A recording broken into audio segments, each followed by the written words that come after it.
죄인을 향한 은총, 로마서 9장 19절에서 29절 말씀으로 오늘도 하나님을 경험으로 알기를 원합니다. 사람의 악행은 그가 죽은 뒤에도 남으나 선행은 많은 경우 뼈와 함께 묻힌다. 줄리어스 시저, 안토니의 연설 3막 2장 중에서 윌리엄 셰익스피어죠. The evil that men do lives after them. The good is often interred with their bones. Julius Caesar, Antony's speech from Act 3, Scene 2 by William Shakespeare. 여러분들이 너무나 익숙하고 잘 아는 그 셰익스피어의 작품 중에 하나인데요. 그 부분에 안토니라는 어떤 인물이 연설하는 그런 장면이 하나 나와요. 거기에서 이제 이 말을 남깁니다. 그 시저를 죽이고 그 다음에 이제 변론하듯이 그 이야기하는 장면에서 나온 얘기예요. 그러면서 그 인간에게 악함과 선함이 분명히 존재하는데 본인이 깨달은 얘기죠. 사람들 앞에서 얘기할 때 사람의 그 악행은 그가 죽은 뒤에도 계속된다. 그러나 선행 같은 경우는 많은 경우 죽을 때 뼈와 함께 묻히는 경우가 있다. 이렇게 마치 대사한 거죠. 그런 작품에 그런 내용들이 있어요. 아무리 일반적인 어떤 그 문학 작품이라 할지라도 인간이 가지는 죄에 대한 것들을 어떻게 이렇게 알 수 있었을까? 셰익스피어는 어떻게 이 어떤 사람에 대한 이런 부분들을 알 수 있었을까? 그런 생각을 좀 들었고요. 우리가 지금 다루고 있는 죄에 대한, 죄의 싹스에 대한 것의 깨달음. 결국 사람은 죄인으로 태어나서 사망에 이르기까지 그 죄를 버릴 수 없고 그것이 계속 예수님이 오시는 그날까지 끊기지 않는다. 이 사실을 우리가 분명히 먼저 깨달아야 된다. 그래서 이 죄에 대한 것들을 벗어나기 위해서는 유일하게 우리가 예수 그리스도를 믿는 방법밖에 없다. 이 얘기를 계속 반복을 했단 말이에요. 그러나 시대가 바뀌고 세월이 흘러도 그 예전에도 이런 고민들을 분명히 사람들은 했단 말이죠. 그럼에도 불구하고 이렇게 많은 세월이 흘러도 이 동일한 죄에 대한 문제는 여전히 사람들은 해결하지 못하고 있다. 특별히 선함에 대한 부분들, 그것을 믿는 자의 고난과 핍박이라고 하잖아요. 도리어 그것들이 환영받지 못하는 이 죄된 세상에서 우리가 살아가고 있는 겁니다. 그러니까 믿음으로 살아간다는 거요. 그게 세상 가운데 고난이고 어려움과 고통이라는 게 이상한 게 아니라는 거예요. 오늘 본문인 로마서에 있는 말씀들을 보면 그런 말씀들이 있단 말이죠. 그것을 이상하게 여기지 마라. 내가 잘나서가 아니라 정말 나는 하나님의 살아계심을 인정하고 그 은혜 가운데 살아가는 사람임을 확인하는 순간 내가 구원받은 자로서의 삶을 살아야겠다고 그 믿음을 고백하는 그런 그리스도인으로 살아가다 보니까 뜬금없이 과거의 삶보다는 더 귀재되고 어려움들이 다가오는 경우가 상당히 많다는 얘기죠. 그래서 예전에는 세상 사람들과 어느 정도 섞여서 사는 것이 문제가 잘 안 됐었는데 어느 순간 믿음 생활하는 그 시간부터는 그 사람들과 이게 함께 어떻게 어우러지지도 못하고 불편하고 그런 일들이 벌어지니까 마치 내가 소외된 것이 아닌가. 그렇지 않다는 거죠. 그것을 구별됐다고 얘기한다는 거죠. 분명히 하나님은 말씀하십니다. 세상과 구별되라고.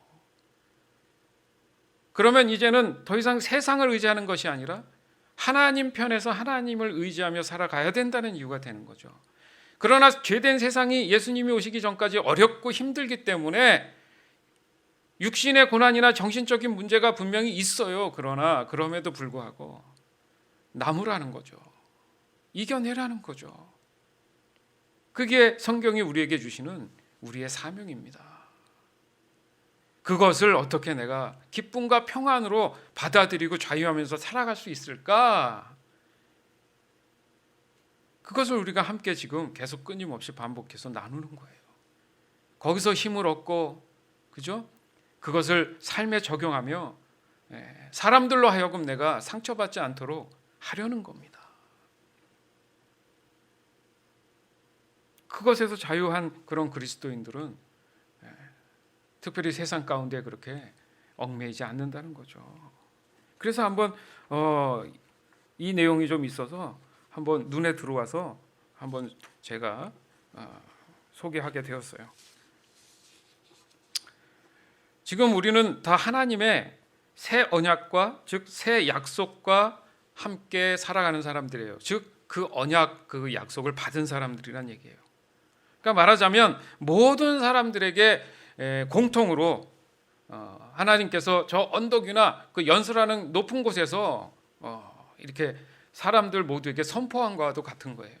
오늘 이 시간 이후로 여러분 모두에게 내가 구원의 은혜를 베푼다 이렇게 말씀하신 거란 얘기죠.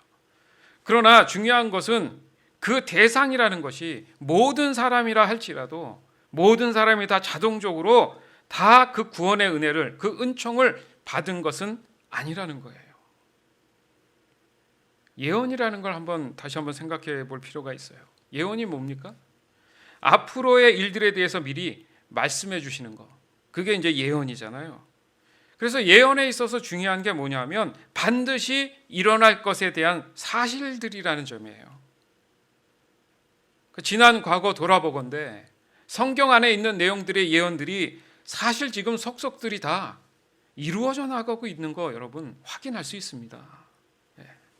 지금 현상들 다 성경의 내용들을 보면 다 그런 확실한 증거들로 인해서 확실하게 이루어져 나가는 거 우리는 볼 수가 있어요. 그런데 좀 심각한 문제는 이 예언이 반드시 일어난다는 이 점에서 사람들이 항상 저주에 대한 거에 너무 관심이 많다는 거예요.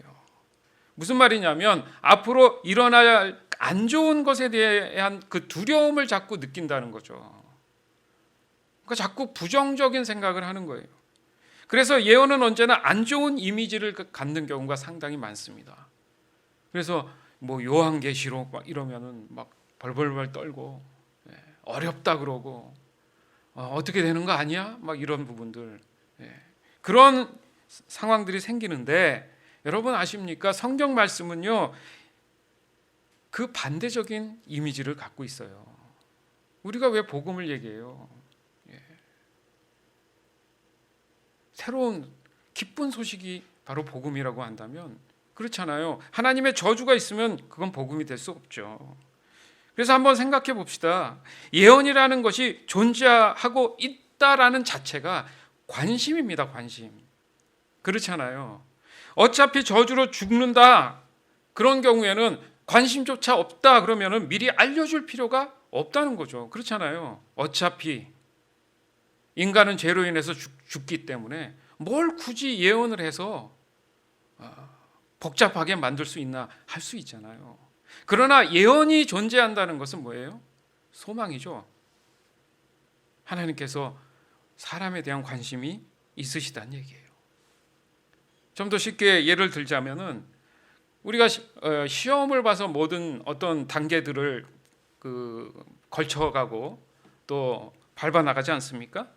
그러면 그 시험을 보는 내용들은 어디서 가져옵니까? 과거에 이미 그런 것들을 준비한 그런 내용들을 가지고 준비하잖아요. 그렇죠? 그래서 그것을 미리 공부해서 시험을 대비합니다. 그겁니다. 그러니까 열심히 대비해서 잘 준비한 사람들은 좋은 결과를 가져오잖아요. 그러나 동일하게 똑같이 주어졌어요. 그렇죠? 수업을 똑같이 들었고 똑같이 도서관에 앉아 있었지만 어떤 사람은 집중해서 잘 준비한 사람이 있는가 하면 다른 생각을 하고 같이 있어도 열심히 준비하지 않는 사람 같은 경우는 결과 또한 나쁘다는 얘기입니다. 좋지 못한 성적을 받게 되죠. 그러니까 여기서도 알 수 있는 것이 미리 잘 준비한다는 점에서도 결과가 달라진다는 거잖아요. 즉 미리 그 내용을 알고 있지만 준비하는 것에 따라서 그 결과가 좋을지 나쁠지 이것을 우리가 알고 있다면 예언이라는 측면에서도 동일하다는 얘기입니다. 그 내용이 뭡니까? 우리가 그 내용을 몰라요? 아니요. 성경이 이미 우리에게 오래전부터 주어졌고요. 예언도 이 안에 다 들어있어요. 여러분, 새로운 어떤 성경이 발견돼서 새로운 버전이 나왔습니까? 아니요. 성경 복사본이 발견된 이후로 이 지금 한 권의 책, 여러 가지 언어로 나온 이 책에 더 이상은 붙여진 내용이 없어요. 하나님의 예언도 이 안에 지금 다 들어있습니다. 뭐예요? 사람에 대한 예언들. 이미 내용이 주어졌어요. 뭡니까? 우리식으로 얘기하면 이 말씀을 묵상하고 늘 인식하고 순종했을 때, 열심히 대비했을 때 좋은 결과가 오는 겁니다. 그렇지 않으면 똑같은 거예요. 시험 보는 거하고. 그러면 이 성경이 말씀하시는 좋은 결과가 뭡니까? 잘 아시지 않습니까? 구원이죠. 영생이죠. 어렵지 않아요. 단 내가 대비하고 준비하지 않았잖아요. 이것을 하나님의 새 언약이라고 얘기하는 거예요. 우리가 보는 이 성경을. 다시 말해서 소망의 예언이라는 거죠. 이렇게 본다면 예언은 뭐예요? 죄인을 향한 하나님의 은총이 되는 겁니다. 예언이 없었다면 우리는 갈 바를 모릅니다. 어떻게 할 바를 모른다는 얘기죠. 얼마나 감사한 일입니까? 어느 날 갑자기 하나님이 나타나셔서 아무것도 준비되지 않은 상태에서 앞뒤 설명도 없이 무조건 따라와. 이런 하나님이라면 죄된 사람들 입장, 교만한 사람들 입장에서는 반감이 일어나죠. 저건 뭐야? 귀신인가? 그랬을 거 아닙니까? 그러나 하나님은 그렇게 하시지 않았어요. 그렇기 때문에 사람들의 얘기들로 엮어서 만드신 거예요. 역사적 사실로 성경을. 그 이유가 바로 죄인을 향한 하나님의 은총이 시작된 것에 대한 설명을 지금 여기다가 다 정리해 놓으신 겁니다. 다른 게 필요가 없어요. 사람들이 해석해 놓고 사람들이 어떤 주석을 달고 이런 거요. 그게 절대 진리가 아닙니다, 여러분. 이해되시죠? 그러니까 교단이 다르고요. 교리가 다른 거예요. 왜? 사람들이 그것을 학문적으로 해석을 해놨기 때문에 생각들이 다른 거잖아요. 하나의 성경인데, 그죠?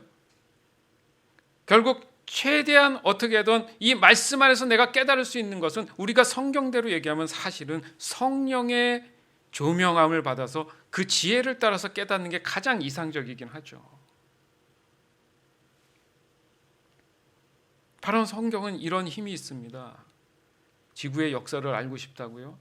우리가 성경을 더 깊이 깨달으면 분명하게 확실하게 알 수가 있습니다. 따라서 예언의 우선적인 목적은 구원을 위한, 구원에 대한 소망이 있음을 알려주시는 하나님의 은총이다. 결국 사람들을 저주하시고자 하는 그 위협이 아니라는 얘기죠. 이미 죄로 인해서 저주된 이 삶을 살아가는 죄인들에게 굳이 또 저주할 필요가 없으시다는 얘기잖아요. 그죠? 그러니까 지구의 종말을 우리는 두려워하는 사람들이 아니고 기뻐하는 사람들이죠. 어느 정도 마지막 종착역이 있다는 얘기는 예수님이 오신다는 얘기잖아요. 그러면 이 힘들고 험난한 죄된 이 세상 가운데서 내가 떠날 수 있는 시간이 온 겁니다. 얼마나 할렐루야 기쁜 시간입니까? 그래서 예수 믿고 정말 하나님의 은혜 가운데 구원받음이 확실한 분들이 소천할 경우에는 그냥 같이 있었던 사람이 떠나기 때문에 가슴 아픈 건 맞아요. 그것도 성경적이에요. 그러나 천국의 일을 그분을 생각하면 기쁜 거죠. 맞죠? 그 두 가지가 다 있는 거예요, 사실은. 그러니까 죽음에 대한 소망이 아니라 죽고 나서의 영생이 있음에 대한 소망이 우리 그리스도인들에게 있기 때문에 지금 현재의 삶이 뭐예요? 자유하다는 얘기죠. 그래서 자유할 수 있는 거예요. 그건 돌아보세요. 내가 왜 지금 힘들고 진짜 삶 속에 쩔여 있는 듯 힘든가? 뭘 잊고 있다고요 지금? 천국의 소망. 영생의 소망을 내가 잠깐 잊고 있는 거예요. 아, 그렇지. 지금 내가 이거 가지고 목숨 걸 일이 아니지. 주님 감사합니다. 그래서 말씀을 늘 우리가 함께 옆에서 접해야 된다는 얘기를 하는 겁니다. 따라서 하나님 말씀은 모든 것이 소망의 예언임을 믿으시기 바라요. 정말 믿으시기 바라요. 말씀 한 절 한 절 읽을 때마다 내 안엔 소망이 들어오는 거예요. 소망이. 그래서 믿음이 있다는 것은 두려움이 없다 같은 말을 쓰는 겁니다. 즉 이 두려움은 사실적으로 인식되지 않아요. 내 안에 기쁨이 있고 믿음의 확실함이 있으면은, 하나님이 계시면은 당연히 그런 의미가 나한테는 필요치 않다는 얘기죠. 왜냐하면 마음에 확고함이 생겼기 때문에 그렇습니다. 즉 흔들리지 않는 단단한 기둥 같은 게 내 마음에 딱 박혔기 때문에 더 이상 바람에 요동치지 않는다는 거예요. 즉 이 단단한 기둥이 뭐냐? 바로 하나님의 은총과도 같은 거란 얘기입니다. 그리고 좀 더 쉽게 말하면 하나님의 은총은 지금 우리가 보는 이 말씀입니다. 진리예요. 이 말씀이 여러분의 입에서, 여러분의 마음 안에서 떠나지 않기를 주님의 이름으로 축원합니다. 정말이에요. 어떤 말 잘하는 사람들, 기가 막힌 그런 어떤 예화들 크게 중요한 게 아니라 하나님의 말씀이 내 안에 늘 있다는 게 더 중요한 거예요. 세상에 잘 나가는 사람들이 날 대신해서 모든 걸 해줄 것 같습니까? 세상은 다 이해관계예요. 이해타산의 관계입니다. 이기적이에요. 나의 유익을 위해서 움직입니다. 특별히 정치라는 게 더 심하잖아요. 누가 정권을 잡느냐에 따라서 언론이고 뭐고 싹 이렇게 바뀌어가요. 카멜레온처럼, 박쥐처럼. 왜요? 살아남아야 되니까. 대선이 지금 한참 이제 내일 모레가 이제 투표 마지막 이제 발표인데, 가장 수혜를 받는 사람들은 방송국이나 이런 미디어들 아닙니까?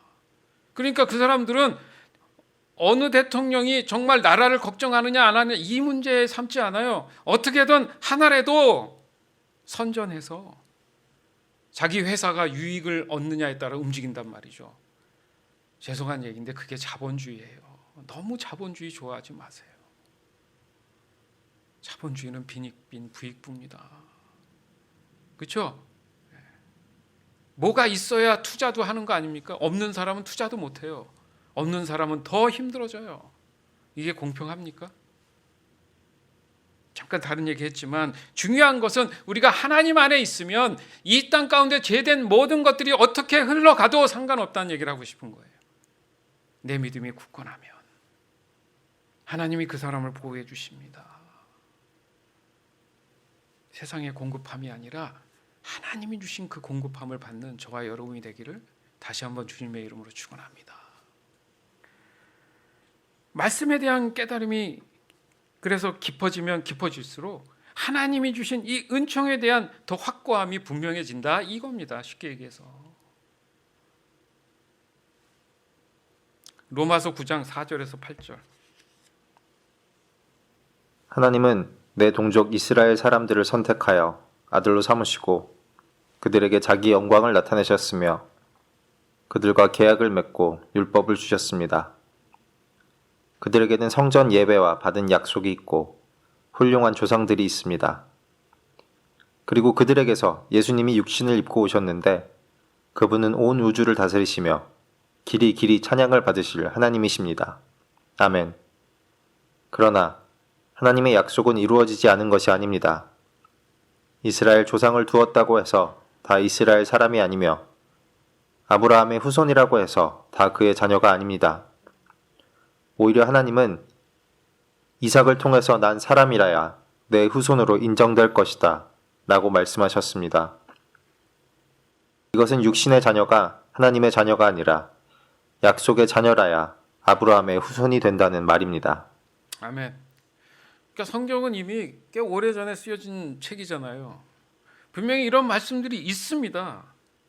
있음에도 불구하고 현재를 살아가는 지금에게 지금 우리들의 삶에서 이 적용한다는 게 왜 안 될까? 이상하지 않아요, 여러분들? 진리가 분명히 있어서 그대로만 하면 복된 삶을 산다고 하는데도 이게 왜 안 될까? 안 되는 게 아니죠. 이 말씀에 대한 깊이에 대해서 내가 하나님 입장, 하나님의 뜻에 따라 내가 그것을 깨닫지 못했기 때문에 그렇다는 얘기죠. 늘 항상 내 관점에서 이 말씀을 해석하려는 데가 어려움이 온다는 거죠. 이 말씀에도 보면 그래요. 한때 분명히 약속과 언약에 대한 내용도 있어요. 그것은 과거 이스라엘을 택하셨을 때의 시절을 얘기하는 거예요. 뭐 대부분 구약의 내용이겠죠. 그리고 그들만이 오직 하나님께 예배할 수 있는 권한이 있었잖아요. 맞죠? 한 민족의 한정적이었단 말이죠. 그러나 하나님은 새 언약을 허락하셨습니다. 그 새 언약은 이스라엘에 한정짓지 않고 이제는 모든 사람들에게 적용될 수 있도록 하셨단 말이죠. 그런데 아까도 말씀드렸지만 모든 사람이라 할지라도 모든 사람이 다 자동적으로 구원의 혜택을 받는 것은 아니라는 거예요. 여기서 우리가 조금 더 좋은 긴장을 할 필요가 있어요. 그 모든 것은 오직 하나님께서 그 사람을 판단해 주신다는 게 중요합니다. 그래서 이 말씀에 보니까 마지막 8절에 보니까 육신의 자녀가 하나님의 자녀가 아니라, 예를 들어서 부모님은 잘 믿었어요. 근데 그 밑에 자녀가 안 믿을 수도 있잖아요.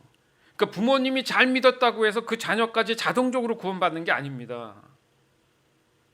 부모님이 잘 안 믿었더라도 그 자녀가 정말 하나님 앞에 회개하고 돌이켰으면 그 자녀는 구원받지만 그 부모님이 끝까지 회개하지 않고 하나님께 돌이키지 않으면 구원함을 받지 못하는 거예요.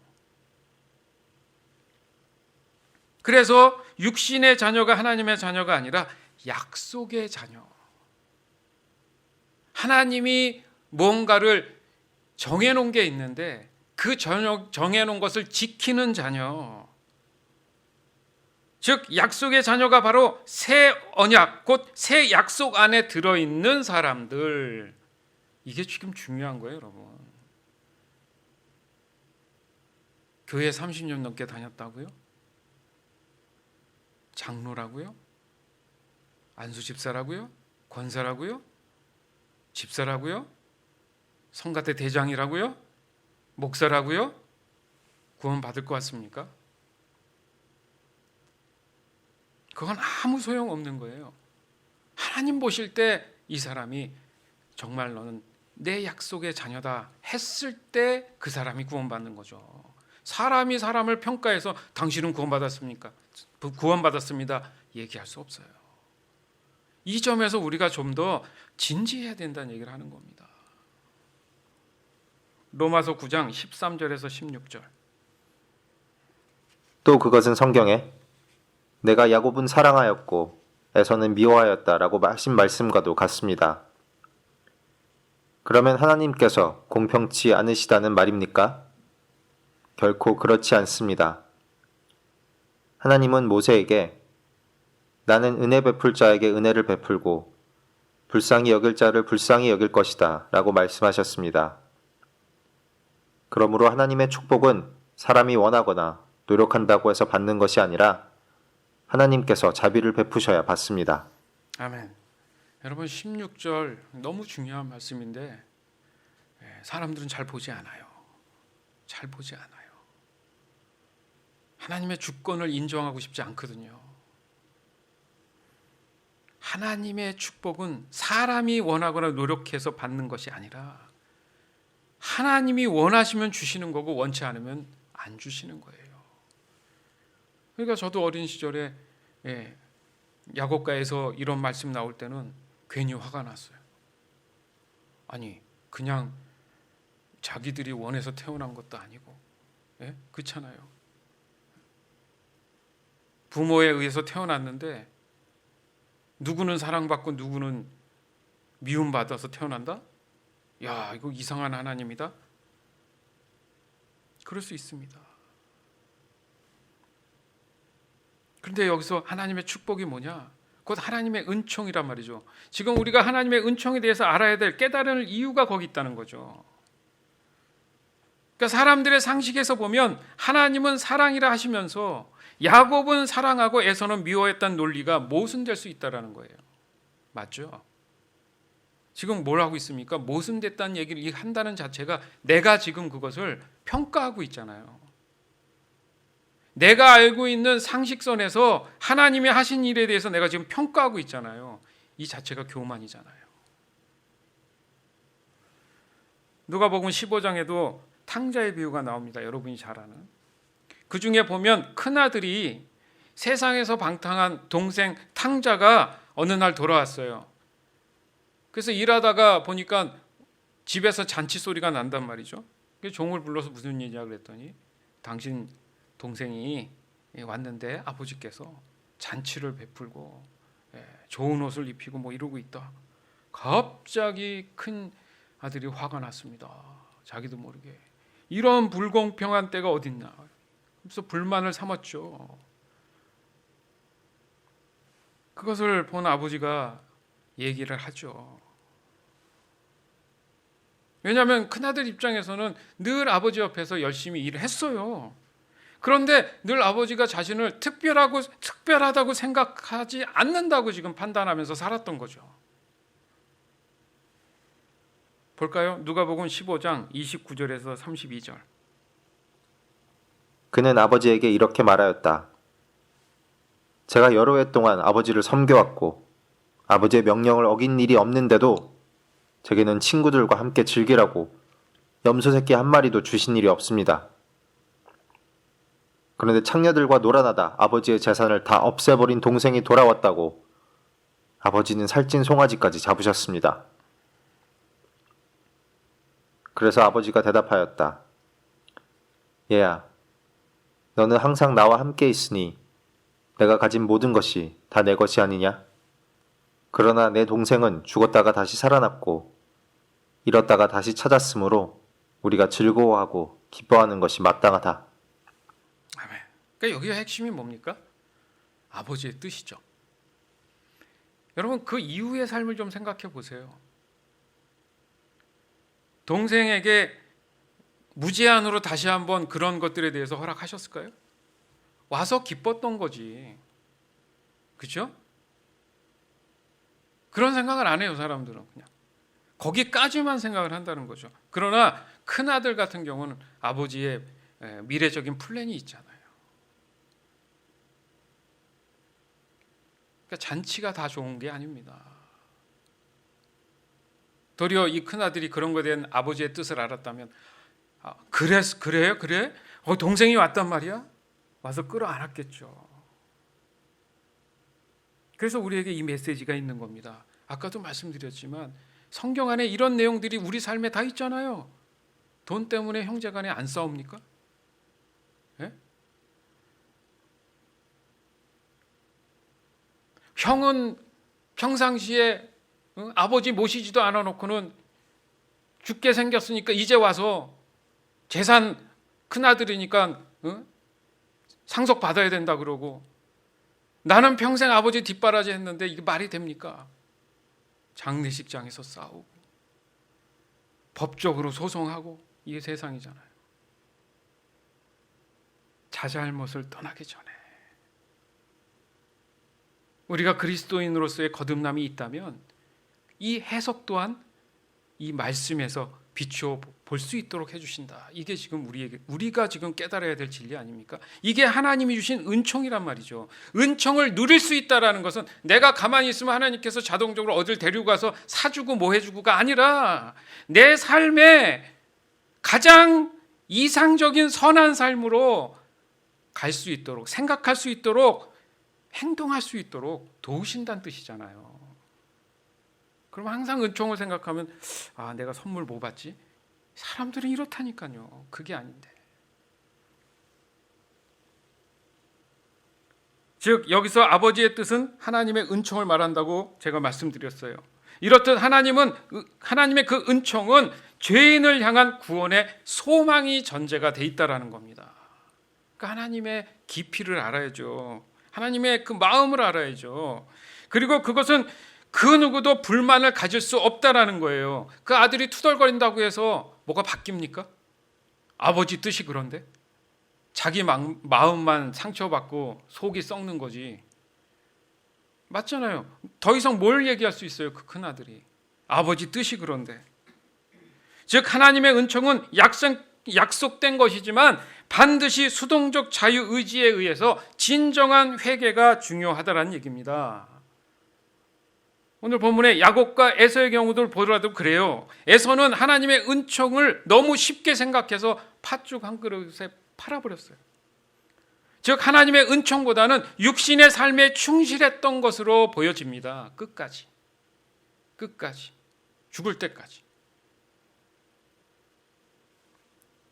이 말씀의 핵심도 죄인을 향한 하나님의 은총에 대해서 사람들이 가져야 할 이 믿음의 자세가 얼마나 중요한지를 말씀하시는 거예요. 따라서 죄인 된 사람이 하나님의 은총을 받기 위해서는 하나님의 절대 주권에 대해서 완전히 순복하지 않는 한은 하나님의 은총 안에 들어갈 수 없다. 이게 진리입니다. 융통성이 없어요. 진리는 어떤 융통성이 없는 거예요. 편법이 없습니다. 즉 우리의 생각으로 하나님의 공평함을 논할 수 없음을 철저하게 인정하는 것이야말로 하나님의 은총에 속해 들어갈 수 있는 지름길이다. 이게 답입니다. 로마서 9장 18절에서 21절. 그래서 하나님께서는 자기가 원하시는 대로 어떤 사람은 불쌍히 여기시고 어떤 사람은 완고하게 하십니다. 그렇다면 어째서 하나님이 우리에게 잘못이 있다고 나무라십니까? 하나님의 뜻을 거역할 사람이 아무도 없지 않습니까? 라고 질문할 사람이 있을지 모르겠습니다. 그런데 우리가 누군데 감히 하나님께 항의할 수 있겠습니까? 만들어진 물건이 그것을 만든 자에게 왜 나를 이렇게 만들었습니까? 하고 말할 수 있습니까?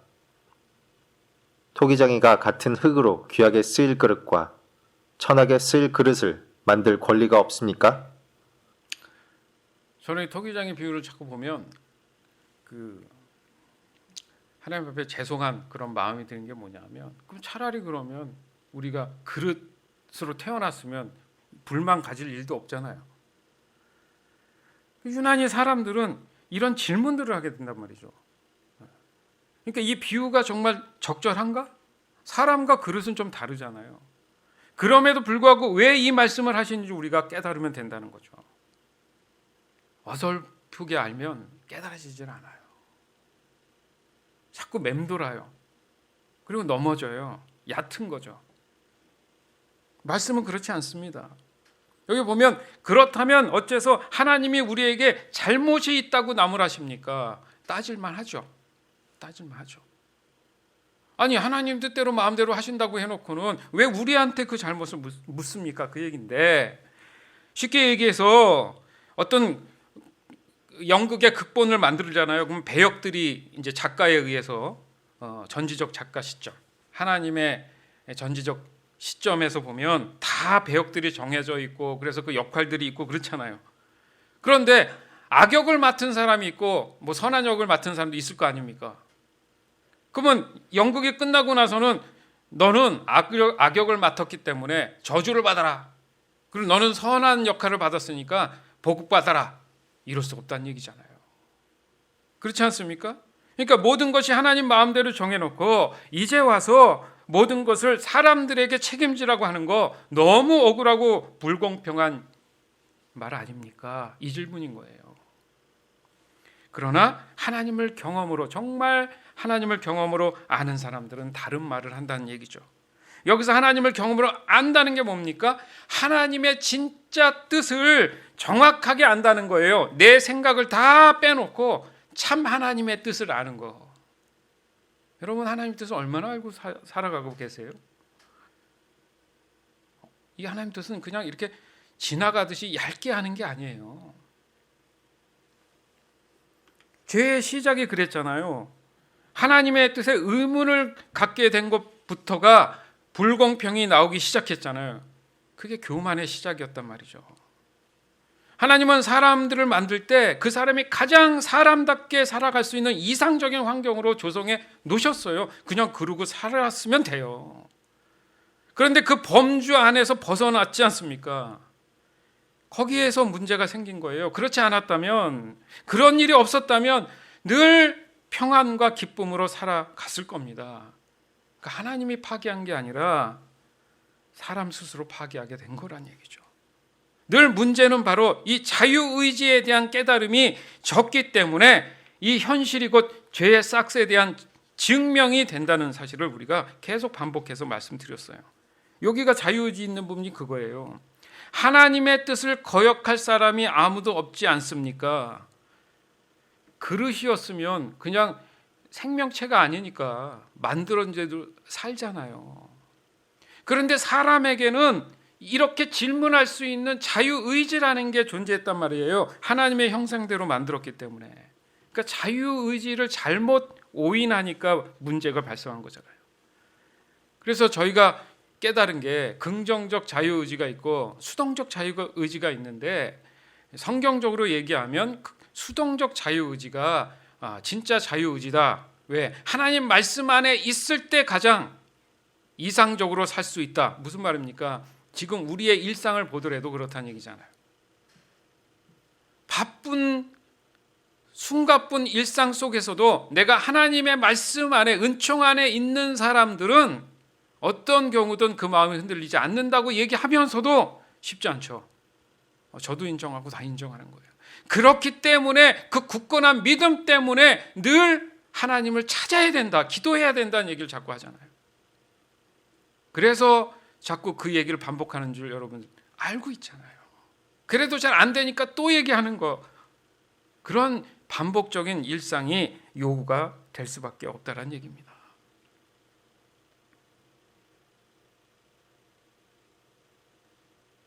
따라서 감히 하나님과 사람을 동일시 여길 수 없다라는 겁니다. 그렇잖아요. 사람의 경우도 그래요. 부모님과 자녀가 동일한 위치는 사실 아니잖아요. 그건 상상할 수 없는 일이잖아요. 하도 세상이 너무너무 극악해져서 그런 게 다 무너졌지만은 사실은 그렇지 않지 않습니까? 20절 말씀에도 보니까 우리가 누군데 감히 하나님께 항의할 수 있겠습니까? 이렇게 분명히 고백을 하고 있어요. 그리고 마치 그릇으로 사람을 비유하듯이 지금 그런 예를 들어주셨잖아요. 이게 매우 우리에겐 중요한 깨달음이 돼야 된다는 얘기입니다. 즉 하나님을 인식하는 순간이 될 수 있다는 얘기예요. 그리고 나의 정체성, 내가 어떤 위치에 있는지를 알게 되는 순간이기 때문에 그렇다는 얘기입니다. 그 측면이에요. 그릇이라는 게 생명체는 없지만 뭘 말씀하시고자 하는 것은 사람도 하나님이 창조하셨다는 거죠. 단 하나 다른 게 자유의지가 있다라는 거죠. 그럼에도 불구하고 너는 하나님이 아니잖아. 너희들은 내가 만든 거야, 이겁니다. 그러니까 내 뜻, 내 마음대로 어떤 것을 했을 때 할 수 있는 거야. 거기에 너는 불만을 가질 수 없다라는 거야. 중요한 것은 사람을 사랑하시기 때문에 부정적인 것에 하나님이 사람을 두시지는 않는다는 거죠. 죄는 결국 사람에 의해서 시작됐기 때문에. 로마서 9장 22절에서 29절. 만일 하나님이 노여우심을 보이고 자기 능력을 알게 하고 싶었지만 그래도 멸망받기로 되어 있는 사람들을 벌하시지 않고 너그럽게 참아주셨다면 어떻게 하겠습니까? 또 하나님이 불쌍히 여기셔서 영광을 받도록 미리 준비하신 사람들에게 그분의 풍성한 영광을 알리시기 위해 그렇게 하셨다면 어떻게 하겠습니까? 유대인 가운데서 뿐만이 아니라 이방인들 가운데서도 불러내신 우리에게 하나님이 그렇게 하신 것입니다. 그것은 하나님께서 호세아의 예언서에 이렇게 말씀하신 것과 같습니다. 내가 내 백성이 아닌 사람들을 내 백성이라 부르고 내가 사랑하지 않은 자를 나의 사랑하는 자라고 부를 것이다. 너희는 내 백성이 아니다라고 한 바로 그곳에서 너희가 살아계신 하나님의 자녀라는 말을 듣게 될 것이다. 그리고 이사야도 이스라엘에 대하여 이렇게 외쳤습니다. 이스라엘 백성의 수가 바다의 모래알처럼 많을지라도 남은 사람만 구원받을 것이다. 주께서는 말씀하신 것을 이 땅에서 철저하게 속히 이루실 것이다. 또 이사야는 이렇게 예언하였습니다. 만일 전능하신 하나님이 우리에게 씨를 남겨두지 않으셨더라면 우리는 소돔과 고모라처럼 되었을 것이다. 아멘. 너무나 오래전에 예언하신 거잖아요. 그죠? 지금 이런 시대가 올 줄은 사람도 생각지도 못했고 이미 이 예언을 받았던 사람들은 다 죽은 상태잖아요. 시대가 너무너무 많이 흘러갔음에도 불구하고 이루어졌지 않습니까? 이해되십니까? 하나님의 말씀은 반드시 100% 이루어진다는 얘기잖아요. 지금 이 순간에도 모든 것은 하나님의 주관하심을 따라 진행되는 줄 믿습니다. 거기에 사람들이 어떤 것도 거부할 수 없다라는 거예요. 이걸 깨달아야 돼요. 인간의 교만이 그만큼 하나님을 보지 못하게 하는 거예요. 이것은 하나님이 사람을 속박하기 위함이 아니잖아요. 분명히 모든 것을 다스리도록 하신 분, 누구에게? 사람에게. 하지만 그 이상의 영역을 벗어나가지고 월권을 부리는 바람에 지금 이 모양 이 꼴이 됐잖아요. 죄는 하나님 뜻보다는 자신이 하나님 자리에 임의로 마음대로 앉아서 하고 싶은 대로 판단하기 시작하면서 시작된 거잖아요. 그게 죄의 내용입니다. 죄의 내용. 그래서 사람들이 죄 가운데 여전히 반복적인 모습이 보여지는 바로 그 점 때문에 그런 거예요. 똑같은 범죄를 저질러도 그 사람을 사형을 시켜도 또 세월이 흐르면 똑같은 범죄를 저질러서 또 사형수가 생기고 같은 일이 계속 반복되잖아요. 내가 저걸 하면 사형받을 거니까 다시는 하지 말아야겠다 해야 되는데 어리석은 건지 뭔지 똑같은 범죄를 저질러서 또 사형당하잖아요. 바로 이 점입니다. 인간은 그런 죄성으로 죄의 싹수로 살아갈 수밖에 없어요. 얼마나 무서운 일이에요 이게. 도리어 이게 무서운 거죠. 그럼 빨리 벗어나고 싶지 않습니까? 그래서 복음이 있는 겁니다. 우리가 죄 가운데 살 수는 없잖아요. 하나님도 원치 않지 않습니까? 따라서 우리 모두는 이 말씀에 주목해야 돼요. 27절 28절에 보니까 이스라엘 백성의 수가 바다의 모래알처럼 많을지라도 남은 자만이 구원을 얻을 것이다. 여러분 바닷가 가봤잖아요. 모래알 셀 수 있습니까? 그렇게 많을지라도 그 중에 남은 자만 구원을 받는다는 얘기예요. 그리고 주께서는 말씀하신 것을 이 땅에서 철저하게 속히 이루실 거다. 철저하게가 뭡니까? 구별해서 아주 심사숙고하셔가지고 꼼꼼하게 하셔가지고 걸러내신다는 얘기잖아요. 그 중에 내가 있어야죠. 예? 대충 살면 안 되겠죠. 죄인을 향한 하나님의 은총은 남은 자만이 누릴 수 있는 구원이다. 이것이 하나님의 새 언약, 약속인 것입니다. 그것이 바로 소망의 예언이라는 거예요. 사랑하는 여러분, 죄인을 향한 하나님의 은총은 특정한 사람을 위한 것이 아니라 사람 모두에게 주어진 소망은 맞아요. 그러나 어설픈 믿음의 고백은 그 소망 가운데 들어갈 수 없다라는 것 또한 우리는 깨달아야 됩니다. 즉 무슨 말이냐면 어설픈 회개나 어설픈 신앙생활은 어떤 경우도 하나님의 은총의 영향을 받지 못한다라는 겁니다.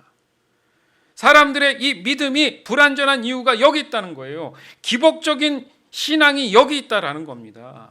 따라서 구원은 믿음이 확고한 사람에게 주어지는 하나님의 은총이다. 뭐라고요? 구원은 믿음이 확고한 사람에게 주어지는 하나님의 은총이다.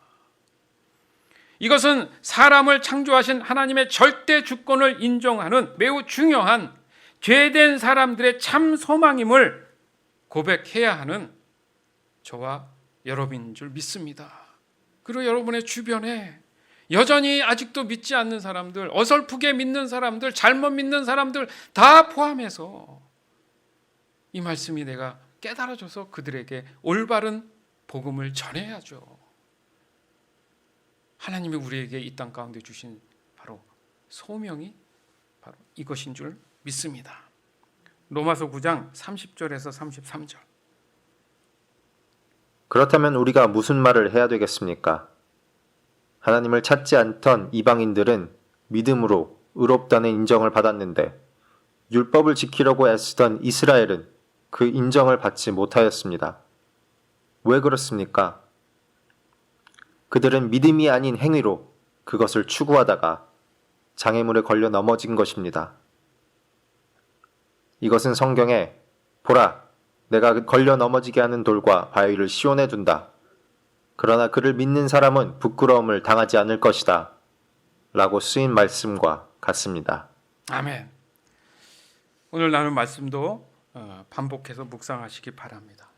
그래서 하나님의 은총이 저와 여러분의 삶에 늘 경험되기를 다시 한번 주 예수 그리스도 이름으로 축원드립니다. 아멘.